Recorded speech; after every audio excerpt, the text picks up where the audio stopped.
Miss হবে না আপনার পছন্দের টিভি শো। দেখুন জি5 অ্যাপে একদম ফ্রি। গরিবের কথা বাসি হলে খাটে মা। তুমি সবসময় আমাকে খারাপ বলো তো, আমি খারাপ কথা বলি, আমি চিৎকার চেঁচামেচি করি, আমি অশান্তি করি, কিন্তু আমি জানি যে এই বাড়িতে সব থেকে রূঢ় সত্যি কথাটা আমি বলি। সেটা বারবার প্রমাণ হয়ে যায়, আবার প্রমাণ হয়ে গেল। বোনের জীবনটা নরক করে দিয়ে এখন বাবার চাকরিটা কতক্ষণে বাগিয়ে নেবে সেটার জন্য হেদিয়ে ছটফট করে মরছে।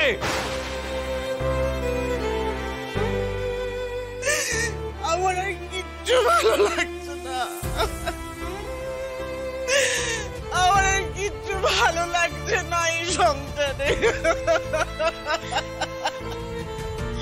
ওটা করছি ওই বাড়িতে সারা জীবন থাকতে পারবে না, ওই পরিবেশে কেউ থাকতে পারে না। সারা করছি বিনা দোষে আমার মেয়ের জীবনটা ভেসে গেল,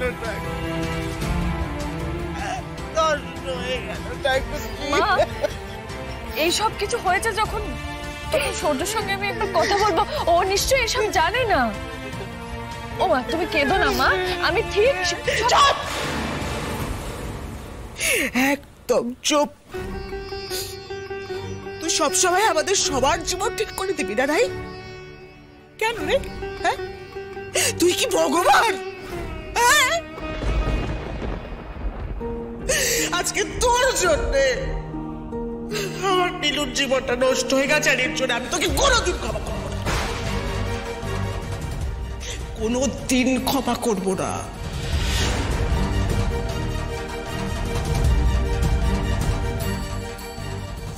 কি বলছো মা?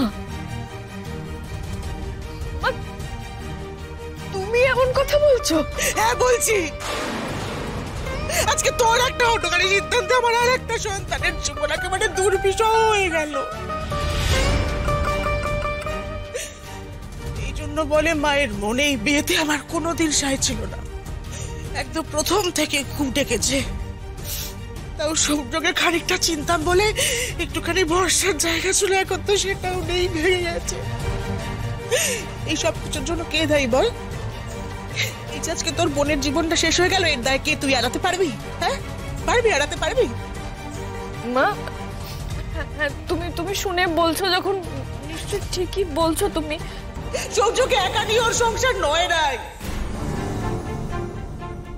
ওই বাড়ির সবাই যদি নীলুর সঙ্গে দুর্ব্যবহার করে, মেয়েটা বাঁচবে কি করে? কোথায় কোথায় জবরদস্তি ঘাড়ে চাপিয়ে বিয়ে দেওয়ার কোটা, এটা কি ওর সহ্য করার দরকার ছিল? এই অপমানও কেন সহ্য করবে? এটা কি ওর প্রাপ্য? ও যেমন নেই সেরকম একটা সাধারণ পরিবার খুঁজে ওর বিয়ে দিতাম, তাই বলে অন্যের জুতো পায়ে গলিয়ে বিনা দোষে সারা জীবন কেন হোঁচট খাবে? তোর ভুলের দায় কেন সামলাবে ওরাই? আচ্ছা, এমনও তো হতে পারে মা, মা তুমি যেটা শুনেছ তুমি সবটা হয়তো বুঝতে পারোনি, একবার নীলুর কাছেই পুরোটা শুনে নি না হয়। ও মা, মা এখন টেনশন করে ছটফট করো না মা, দোহাই তোমার মা। রাই, আজকাল লোককে বড্ড বোঝাচ্ছিস রাই। বাবার চাকরি নিয়ে বোঝাচ্ছিস, নীলুর বিয়ে নিয়ে বোঝাচ্ছিস, আর সবটাই ভুল বোঝাচ্ছিস। কারণ আসল ভুলটা তুই করে বসে আছিস, আর সেটাকে কনস্ট্যান্টলি ধামা চাপার দেওয়ার জন্য লোককে নিরন্তর ভুল বুঝিয়ে যাচ্ছিস, যাতে নিজে ক্লিন চিটটা পেয়ে হালকা করে বেরিয়ে যেতে পারি। যেটা ঘটে গেছে সেটা নিয়ে বারবার বললে কি সমস্যার সমাধান হবে? একটা কাজ হয়ে গেছে, সেটা ঠিক ভুল যাই হোক না কেন বদলানো তো নয়। ঠিকই বলছেন পিসিমণি, বরং যেটা বাকি আছে সেটা যাতে ঠিকভাবে হয় সেটাই আমাদের ভাবা উচিত, সেটা নিয়ে আমাদের চিন্তা করা উচিত। আমরা নতুন করে কি ভাববো বৌমা বলো? আমরা নতুন করে কি চেষ্টা করব? সব ভুল কি চেষ্টা করলেই শুধরে ফেলা যায়? আমাদের রাই আমাদেরকে ভুল শোধরানোর সুযোগ দিয়েছে? কাউকে জানিয়েছিল? নিজে হটকারি করে এমন একটা সিদ্ধান্ত নিল, এমন একটা সর্বনেশে সিদ্ধান্ত নিল, আমাদের পরিবারটা একেবারে তছনছ হয়ে গেল।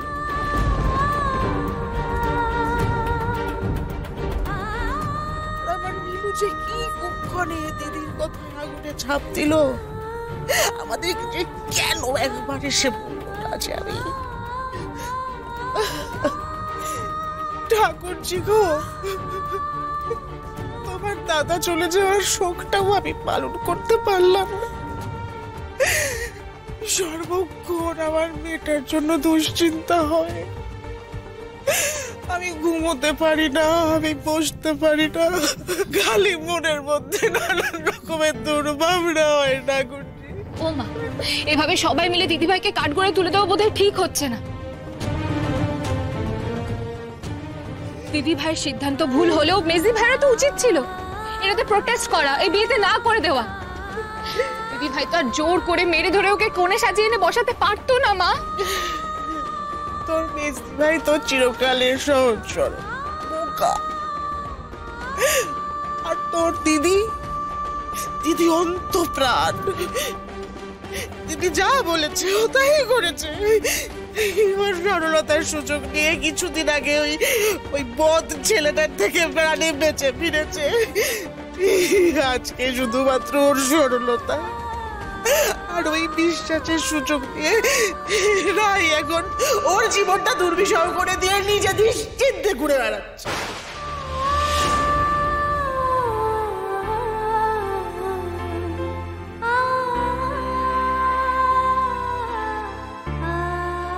আমি কোথায় নিশ্চিন্তে ঘুরে বেড়াচ্ছি মা? কি বললে তুমি? নীলুর সরলতার বিশ্বাসের সুযোগ নিয়েছি আমি নিয়েছি? মা, নীলু তো আমার নিজের বোন মা, শত্রু নয়। তুমি এরকম কথা কি করে বলতে পারলে আমাকে?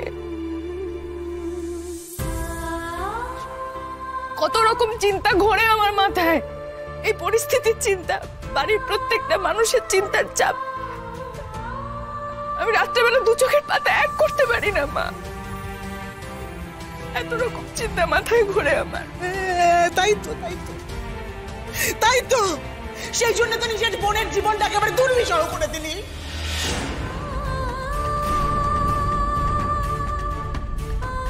তোকে তো অপমানিত হতে হচ্ছে না, তোকে তো কথা শুনতে হচ্ছে না, অপমানিত হতে হচ্ছে ওই মেয়েটাকে, তোর বোনকে।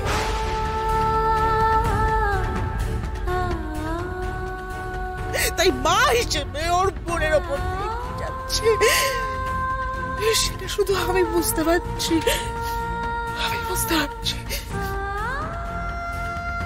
আমার চোখে তোর থেকে বড় অপরাধী আর কেউ নেই রাই, কেউ নেই, কেউ না। মা, আপনি শান্ত হন, শান্ত হন। আপনি এত উত্তেজনা চিৎকার করলে আপনার শরীরটা খারাপ হবে মা, এমনটা করবেন না। আমরা বরঞ্চ একটা কাজ করি, বাইরে থেকে বোঝার চেষ্টা করে সবসময় দুশ্চিন্তা করে তো লাভ নেই। বরঞ্চ একদিন আমরা সূর্যদের বাড়ি যাই, ওখানে গিয়ে আমরা সামনে থেকে দেখে বুঝি। ওদেরকে কি না জানিয়ে চলে যাব? আরো আরো আরো সম্মান খাওয়াতে ওরা কি খাতির করবে, আপ্যায়ন করবে না জানিয়ে গেলে? উপযাজক হয়ে গেলে কিন্তু আমাদের কথা শোনাতে এক ফোঁটা ছাড়বে না ওরা। হঠাৎ করে নয়, কারণ দেখেই যাওয়া হবে। নীলুর অষ্টমঙ্গলার জন্য আমরা ওই দিন রিসেপশনে বলেও এসেছিলাম সূর্যর মাকে, কিন্তু বাড়ি গিয়ে মেয়ে এবং জামাইকে নেমন্তন্ন করে আসার রীতি তো আছেই, আমরা সেই উপলক্ষেই যাব।